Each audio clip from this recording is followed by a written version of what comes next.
पाहून तो शक्य नाही आहे. त्याचा अर्थ मुळामध्ये भास्कर जाधव हा एक लोटा आहे, लोटा. त्याला आम्ही कोकणातला सोंगाड्या म्हणतो. त्यांनी ठाकरे बँड म्हणजे काय हे तो सांगायचा प्रयत्न करतोय. मुळात भास्कर जाधव हा गद्दार आहे. भास्कर जाधवच्या मुलाचं लग्न होतं महाबळेश्वरला.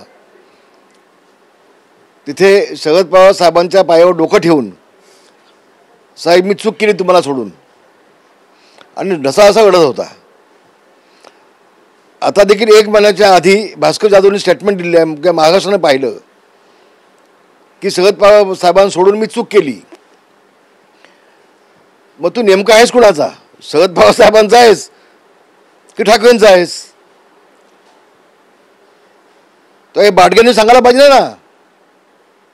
आता मला सांगा, ज्या उद्धव ठाकरेंनी सोनिया गांधीच्या पायाशी शिवसेना प्रमुख माननीय बाळासाहेब ठाकरे यांची शिवसेना घाण ठेवली, सोनिया गांधींच्या पायाशी नेऊन दिल्लीमध्ये, तो ठाकरे बँड कसा होऊ शकतो? होऊ शकत नाही. व महाराष्ट्र पाहतोय ना. ज्या शिवसेना प्रमुखांनी सांगितलं होतं,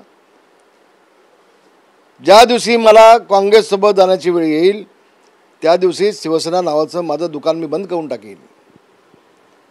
तो बाळासाहेबांचा मुलगा सोनिया गांधीच्या पायाशी नेऊन दिल्लीमध्ये बाळासाहेबांची शिवसेना घाण ठेवतो, तो ठाकरे बँड होऊ शकत नाही. हे भास्करला कळत नाही. आणि नौटंकी आहे, सोंगाड्या. आणि म्हणून जरी राज ठाकरेसोबत असले तरी शरद पवार साहेबांना मी सोडली, काँग्रेसला मी सोडली असं अद्यापपर्यंत उद्धव ठाकरे जाहीर करीत नाही. हे या वेळेला कुठं कळतं आहे? ह्याला फक्त प्रसिद्धी हवी. आणि म्हणून पहिल्यांदा भास्कर जाधवनी, तुझ्या निष्ठा कोणासोबत आहेत?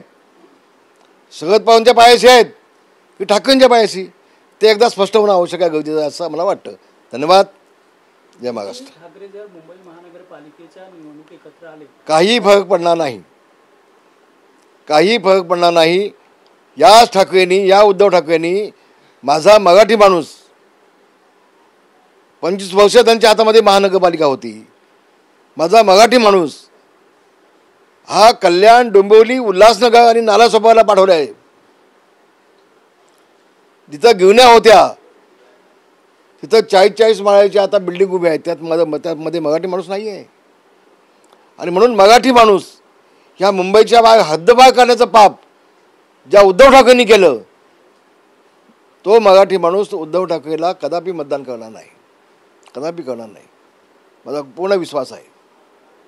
या मुंबईतून हद्दपार करण्याचं मराठी माणसाला पाप जे उद्धव ठाकरेंनी केलं आहे, त्या पापाची सजा उद्याच्या महानगरपालिकेमध्ये मराठी माणूस दिल्याशिवाय घालणार नाही, हा विश्वास माझ्या मनामध्ये आहे.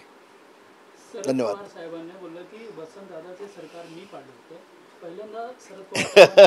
बघा झालं, पहिल्यांदा साहेब असे बोललेत, पवारसाहेब साहेब मोठे माणूस आहेत, त्यांच्यावरती मी बोलणं ठीक नाही.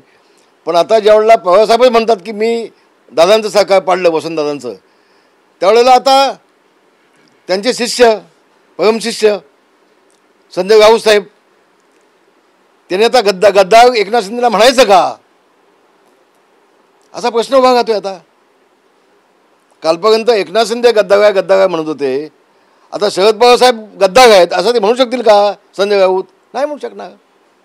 तर आपण कधी काय बोलतो याचं भान राऊत साहेबांनी ठेवायला पाहिजे असं मला निश्चितपणे वाटतंय. मतदार यादीचे जे प्रश्न राहुल गांधींनी उचलला आहे त्याच्यावर एक बॅनर पाहायला मिळतात, त्याच्यावर अण्णा हजारेनं आंदोलन करण्यासाठी आवाहन करण्यात आले. मला वाटतं राहुल गांधींनी पहिल्यांदा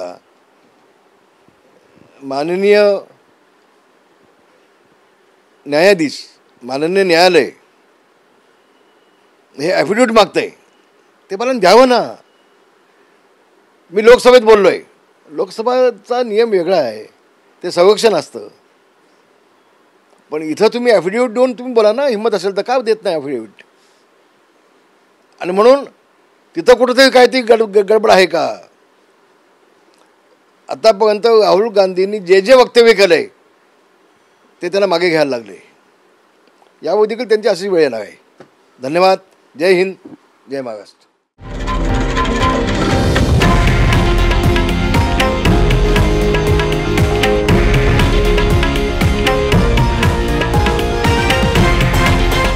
हे आहे देशातील नंबर 1 न्यूज नेटवर्क आणि आपण पाहत आहात TV9 मराठी, एकमेव.